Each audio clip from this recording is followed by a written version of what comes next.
देखिए, भाजपा का जो मॉडल है और गुजरात जो मॉडल है, मेरी पहली गिरफ्तारी गुजरात मॉडल के ऊपर ही रही, आपको पहले मैं बता दूं। उसके ऊपर हमने एक बहुत अच्छा कंक्लूजन वीडियो भी बनाया था, नतीजा आज कोर्ट में। तो वो वीडियो तो पता चल ही गया आपको। अगर आपने एक प्रश्न कर दिया तो वो आपको हवालात में डालते हैं, समझ रहे मेरी बात। अब हमारे जैसे ना जाने देश में कितने बागी होंगे, मैं तो खैर अकेला हूँ, करोड़ों लोगों का साथ है। अब तो बहुत लोग तैयार हो रहे हैं। तो आप गुजरात मॉडल की बात ना करें। अगर आप गुजरात मॉडल की बात करेंगे तो मॉडल कहीं महंगाई के ऊपर भी तो चर्चा होगी, कहीं बेरोजगारी के ऊपर भी तो बात होगी, और कहीं ये भी तो बात होगी कि आर्म फोर्सेज में सबसे कम लोग यहाँ से क्यों जा रहे हैं। आखिर गुजरात मॉडल है क्या?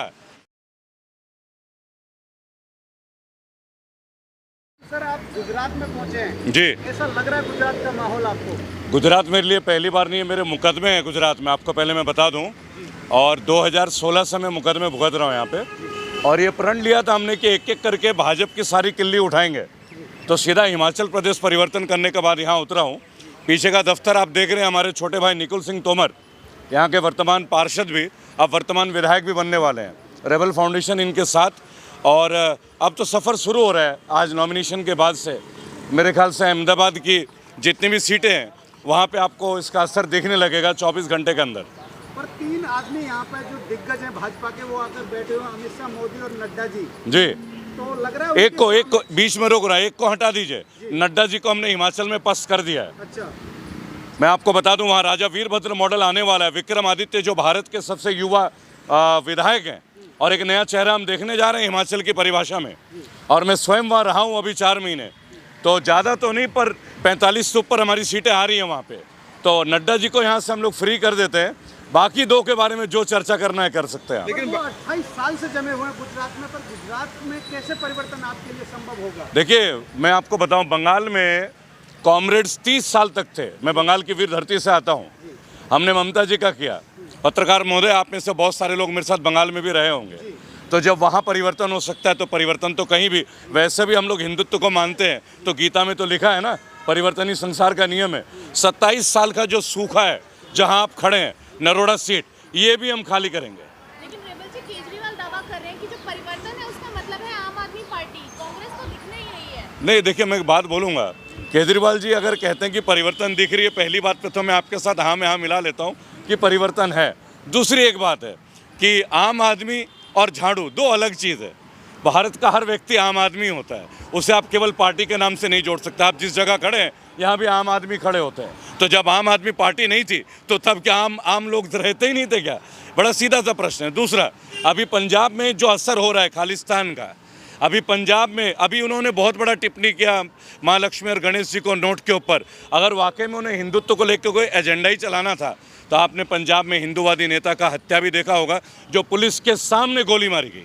तो जो पंजाब नहीं संभाल पा रहे हैं, नशे का खुला कारोबार चल रहा है, जो दिल्ली में दंगे नहीं रोक पाए, वो क्या गुजरात संभालेंगे? मेरी बात सुनिएगा पत्रकार महोदय, गोधरा और दिल्ली ये हमारे दिल से उतरने वाला नहीं है। इसका परिवर्तन कांग्रेस है। आपने अभी गोधरा की बात की, पर यहाँ पर जो सब चुनौती है ये है कि यहाँ पर भाजपा मॉडल और गुजरात मॉडल दोनों तरक्की पे और देश को स्वीकार कर रहे हैं। देखिए, भाजपा का जो मॉडल है और गुजरात जो मॉडल है, मेरी पहली गिरफ्तारी गुजरात मॉडल के ऊपर ही रही, आपको पहले मैं बता दूं। उसके ऊपर हमने एक बहुत अच्छा कंक्लूजन वीडियो भी बनाया था, नतीजा आज कोर्ट में। तो वो वीडियो तो पता चल ही गया आपको। अगर आपने एक प्रश्न कर दिया तो वो आपको हवालात में डालते हैं, समझ रहे मेरी बात। अब हमारे जैसे ना जाने देश में कितने बागी होंगे, मैं तो खैर अकेला हूँ, करोड़ों लोगों का साथ है। अब तो बहुत लोग तैयार हो रहे हैं। तो आप गुजरात मॉडल की बात ना करें। अगर आप गुजरात मॉडल की बात करेंगे तो मॉडल कहीं महंगाई के ऊपर भी तो चर्चा होगी, कहीं बेरोजगारी के ऊपर भी तो बात होगी, और कहीं ये भी तो बात होगी कि आर्म फोर्सेज में सबसे कम लोग यहाँ से क्यों जा रहे हैं। आखिर गुजरात मॉडल है क्या? इसके ऊपर चर्चा कर लेते हैं ना। मैं आपकी मीडिया के माध्यम से बोलता हूँ, मैं तो सड़कों में रहता हूँ। अमित शाह के बारे में आप जिक्र कर रहे थे, बराबर, चलते हैं उनके घर पे, वहीं चर्चा कर लेते हैं। भाई, हम खुला स्वतंत्र लोग हैं, हम दबिश नहीं लेते किसी की, ना ही दबाव लेते हैं। ऊपर से हमें तड़ीपार का दर्जा भी प्राप्त नहीं है। मैं केवल एक बात मैं बोलूँगा, ये एक विचित्र माहौल है कि देश के एक तड़ीपार गृह मंत्री बन जाते हैं। लेकिन हमने उस दिन हिमाचल में कहा था कि अब हम इनको तड़ीपार करेंगे यहाँ से। वो हमने करके बंगाल में भी दिखाया, वो हम हिमाचल में भी करके दिखाएंगे, और नरोड़ा भी भाजपा मुक्त करके दिखाएंगे। लेकिन भाजपा वाले तो ताल ठोक रहे हैं कि 125 सीटों से भी ऊपर आएगी हमारी। ये ताल ठोकने में क्या हर जाता है? बंगाल का जब चुनाव था तो उन्होंने बोला था संपूर्ण बंगाल उनका हो गया, रसगुल्ला खिला के वापस भेजा था हम लोगों ने। बराबर। उसके बाद महाराष्ट्र में उद्धव जी की सरकार बनी, वहाँ भी उनको वापस भेजा बड़ा पाव खिला के। अब बाद में पैसे की ताकत से आप कुछ भी कर लो, ये तो नई बात नहीं है ना, लोगों को खरीद कर गिराओ, पर सरकारें तो बनी हैं। और हिमाचल का परिवर्तन आपको 8 दिसंबर को दिख ही जाएगा। लेकिन मोरबी ब्रिज पर प्रधानमंत्री नरेंद्र मोदी ने आंसू बहाए, लेकिन राहुल गांधी जी ने बात करने से मना कर दिया। आपको एक बात मैं बोलूँगा, कहीं ना कहीं आपकी जानकारी गलत है पत्रकार महोदया। मोरबी पुल का हादसा आप जानते कब हुआ था? 30 अक्टूबर 31 दिन का होता है, आपकी जानकारी के लिए। मैं उस वक्त हिमाचल में था, मोदी जी गुजरात में ही थे। मोदी जी अपना पत्राचार भी कर रहे थे। क्या मोदी जी को गुजरात में अपने ही स्थान से मोरबी आने में 3 दिन का समय लग जाता है? जो व्यक्ति अपने राज्य में इतने बड़े हादसा में, उस हादसे की क्या इंक्वायरी देखी आपने? उस हादसे की इंक्वायरी भी कीजिएगा। बगैर परमिशन के उसको खोला गया। जिस कंपनी के पास वो लाइसेंस थी, प्रॉपर लाइसेंस भी इंड्यूस नहीं था। डीएम साहब भी आज तक गिरफ्तार नहीं हुए। गिरफ्तार हो जाते हैं सिक्योरिटी गार्ड। तो आप गुजरात मॉडल को खुलता हुआ देख नहीं रहे आप जी। पर वो तो जो भावुक तो हुए थे प्रधानमंत्री, उनमें संवेदना व्यक्त की थी लोगों जी। उनकी भावुकता के ऊपर मैं भी बहुत भावुक हो जाता हूँ। कुछ इस तरह भावुक हो जाता हूँ कि जब वो हिमाचल जाते हैं, हिमाचल की टोपी पहन लेते हैं। जब बंगाल जाते हैं तो रविन्द्रनाथ टैगोर की तरह दाढ़ी बढ़ा लेते हैं। उनकी भावुकता के कई परिचय मैंने आपको बोला है। राजा बाबू आपको याद होगा, गोविंदा की एक picture, different shades of different man. ये स्टेज नहीं है, लोकतंत्र कोई स्टेज नहीं है। आप इसी गुजरात की वीर धरती में, जहाँ मैं संजीव भट्ट के साथ खड़ा होता हूँ और उनकी पत्नी हमारी भाभी श्रीमती श्वेता भट्ट, उनके आंसू पोंछने को जब हम देखते हैं, तब तो हम मोदी जी को भावुक होते हुए नहीं देखते। जब बिल्किस बानो के बलात्कार होती है, उनके अजन्मे पुत्र की और पुत्री की हत्या जो होती है, तब तो आप उनकी भावुकता नहीं देखते। तब ये भावुकता कहाँ चली जाती है? तब मानवता शर्मसार नहीं होती कि उन कृत्य करने वाले हत्यारों को, एक तरह से मानवता की हत्या हुई थी। जब वो बाहर आते हैं, माला पहनाए जाते हैं, मिठाई खिलाए जाते हैं, तब आपको मोदी जी की भावुकता नहीं दिखती? पर उनमें संस्कार थे ना, इसलिए उन्हें किस तरह का संस्कार है? रेपिस्ट लोगों को माला पहनाना, मिठाई खिलाना आप संस्कार बोलते हैं? ये भारतीयता, ये हिंदुत्व के संस्कार आप बताते हैं? पर गोदी मीडिया तो उसका डंका पीट। देखिए, गोदी मीडिया की बात नहीं कर रहा, मोदी जी की बात कर रहे थे जी। तो क्या लग रहा है आपको कि इस बार मैं यहाँ लगने के लिए नहीं आता हूँ, मैं परिवर्तन के लिए आता हूँ। मैं परिवर्तन में यकीन करता हूँ। हम तो सीधी बात एक बात बोलते हैं, जिससे कम कुछ नहीं और हार के लिए जगह नहीं। जिसे इस लाइन में, वाक्य में जो मेरे साथ सहमत हो मेरे साथ आए, अन्यथा लड़ाई तो लड़ ही रहे और आगे भी लड़ते ही रहेंगे, पर हम जीतेंगे जी। पटेल फैक्टर बहुत ज्यादा माना जाता है गुजरात में। पाटीदार समाज हमेशा भाजपा को समर्थन देते हैं, तो इस बार जीत रहे हैं भाजपा। चलिए मैं एक बात बोलता हूँ, पाटीदारों पे मुकदमे दर्ज नहीं हुए? क्या हार्दिक पटेल पटेल नहीं थे? आप समझिएगा, ये दबाव की राजनीति किस बात की? महज 4 महीने पहले वो कांग्रेस से भाजपा में आते हैं। क्यों आते हैं आप समझिएगा। बंगाल में मुकुल रॉय टीएमसी के थे, वो क्यों चले गए थे भाजपा में? आप और सुनिएगा, जो जितने बड़े बाबुल सुप्रियो सिंगर, ये क्यों चले गए थे? मिथुन चक्रवर्ती क्यों चले गए थे? सौरभ गांगुली क्यों चले आए? ये दबाव है इनके पास। आज सरकार के 3 चीज़ों का पावर है। ये पावर भी तो कभी ना कभी शिफ्ट होगा, परिवर्तन तो यहाँ भी होगा। महात्मा बुद्ध ने बोला है, nothing is permanent in this world. कोई भी चीज़ स्थायी नहीं है, ना दुख ना सुख, ना ही सरकारें। तो परिवर्तन कर रहे हैं हम लोग और जल्दी दिखेगा आपको। गुजरात में मोदी जी आए, अमित शाह आए, केजरीवाल आए, लेकिन जो कांग्रेस पार्टी के बड़े बड़े कार्यकर्ता नेता हैं, वो क्यों नहीं लोगों से मिलते? देखिए, मैं आपको एक बात बोलूँगा, अगर कहीं ना कहीं आप लोग, मुझे लगता है, बहुत ज़्यादा मोदी फैक्टर से प्रभावित हैं पत्रकार महोदया। आप कहते हैं साधारण लोगों से नहीं मिलते हैं। एक व्यक्ति 1500 किलोमीटर चल रहा है देश के कोने से लेकर कोने तक, आप उनके चेहरे को देखिएगा, उसके बावजूद आपको लगता नहीं कि वो लोगों से मिलते नहीं है? किससे नहीं मिल रहे हैं? वो पद यात्रा कर रहे हैं। मेरी बात सुनिएगा, एक व्यक्ति हवाई जहाज में पद यात्रा कर रहे हैं, एक व्यक्ति अपने राज्य में पुल गिरने के बाद, 140 लोगों के मृत्यु के बाद, अपने ही राज्य में आने में उनको 72 घंटे लग जाते हैं, और एक व्यक्ति पूरे भारत का भ्रमण करता है। फिर भी आपको लगता है कि संवेदनाओं में कमी है, तो कहीं ना कहीं आपके कैमरे और आपके पत्रकारिता में कमी है। पर लोग तो उनको पप्पू कहते हैं ना सर। आपके मोहल्ले में किसी बच्चे का नाम पप्पू नहीं होगा क्या? बिहार जाइए, हर गली में आपको एक पप्पू मिलेगा। तो पप्पू होना कोई गाली है? आप एक बात सोचेगा बहुत अच्छे से, क्या पप्पू नाम होना कोई गाली होता है क्या? कहीं लिखा हुआ है डिक्शनरी में कि पप्पू का मतलब गाली है? इस लाइन को थोड़ा प्रसारित कीजिएगा, इस लाइन को भी थोड़ा प्रसारित कीजिएगा कि नाम कोटेशन। क्या आपने राहुल गांधी को कभी किसी को नाम देते हुए देखा है? क्या आपने सोनिया गांधी जी को देखा है कभी किसी के प्रति छींटाकशी करते हुए? क्या आपने प्रधानमंत्री मनमोहन सिंह को देखा है?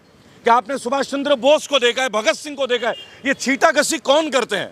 छिछोरे लोग, जिनके अंदर काम से ज़्यादा लोगों के अंदर उंगली उठाने की प्रवृत्ति हो। जो काम करते हैं ना, वो दूसरों पर लांछन नहीं करते, वो अपना काम करके अपनी मेहनत को दिखाते हैं। मैं आपसे एक प्रश्न पूछूंगा, 2014 से लेकर अब तक का इंडेक्स जरा पता कर लीजिए। आप जिस कैमरे को लेकर बैठे हैं ना, ये मेड इन इंडिया नहीं है। आप जो माइक सेट देख रहे हैं ना, ये मेड इन इंडिया नहीं है। लेकिन चर्चा ऐसा चल रहा है कि made in India, made in India. आप इसे एक बात कर लेते हैं, भारत का कौन सा इंडस्ट्री ऐसा लगा जो चाइना में जाके माल बेच रहा है? आप ही बता दीजिए। आप और मैं जो बातचीत कर रहे हैं ना इस वक्त, ये फ़ोन से लेके ये छोटा सा प्लास्टिक, ये भी चाइना से बन के इंडिया में आ रहा है। गौर कीजिएगा आप। अगर हमें बात करनी है तो डेटा और कंपेयर करके बात, हमें तुलना करनी होगी, हमें योग्यताओं की तुलना करनी होगी, छीटा किसी की तुलना नहीं करेंगे हम। पर सर बीजेपी वाले तो कह रहे हैं कि देश विश्व गुरु की श्रेणी में। हाँ, आप कैसे नाखुश हैं उनसे? नहीं, मैं बहुत खुश हूँ। मेरी बात सुनिए, मैं बहुत खुश हूँ। आप सबसे पहले पता कीजिएगा विश्व गुरु की डिग्री क्या है, कितने परसेंटेज से वो पास हुए थे। आप पता कीजिएगा कि देश की जो अर्थशास्त्री हैं, पहले उनको रक्षा मंत्री बना दिया गया था। इकोनॉमिक्स की पढ़ाई करने वाले डॉक्टर निर्मला सीतारमन, मैं तो डॉक्टर बोल देता हूं उनको, निर्मला सीतारमन जी ने इकोनॉमिक्स की पढ़ाई की थी, उनको रक्षा मंत्रालय दे दिया गया। विश्वगुरु का लक्षण नहीं है क्या? आज उनको अर्थ मंत्रालय दे दिया गया। अर्थशास्त्री आप समझते हैं ना, मिनिस्ट्री ऑफ फाइनेंस। आपको अभी भी अगर नहीं समझ में आ रहा है, दालें दही दूध दही सब सही, जाके नॉर्मल जनता, किसी ऑटो वाले से उनका दर्द पूछिए, किसी टैक्सी वाले से उनकी पीड़ा पूछिए, किसी बाइक में चलने वाले से पूछे कि कितने रोड टैक्स भरने पड़ते हैं। आप जब लोगों की जेन्युइन समस्याओं को सुनेंगे ना, तो मुझे लगता है किसी के कंपेयर करने की जरूरत नहीं है। आपको ये समझ में आ जाए कि कहाँ परेशानी है, कहाँ नहीं है। तो निर्मला जी ने कहा है ना सब कुछ ठीक है, अर्थव्यवस्था डूबी थोड़ी ना, डॉलर कंप्लेंट की जरूरत नहीं है। देखिए, मैं एक बात बोलूँगा, निर्मला जी बहुत अच्छा बोलती हैं। निर्मला जी बोलती हैं कि गुरुत्वाकर्षण नहीं है, बस सेब नीचे गिर जाता है। निर्मला जी बोलती हैं कि बेरोजगारी नहीं है, नौजवान देश में ज़्यादा है। अब आप समझदार हैं, मैं आपको क्या इशारा करना चाह रहा हूँ जी। All good. अगर जमीनी स्तर पर देखें, ग्राउंड पे काम देखें, तो जनता महंगाई बेरोजगारी से बहुत ज़्यादा आहत है। लेकिन क्या जो कांग्रेस पार्टी अगर वो जीतती है तो उस पर कंट्रोल ला पाएगी? मैं एक छोटी सी बात आपको बीच में टोक के बोल रहा हूँ।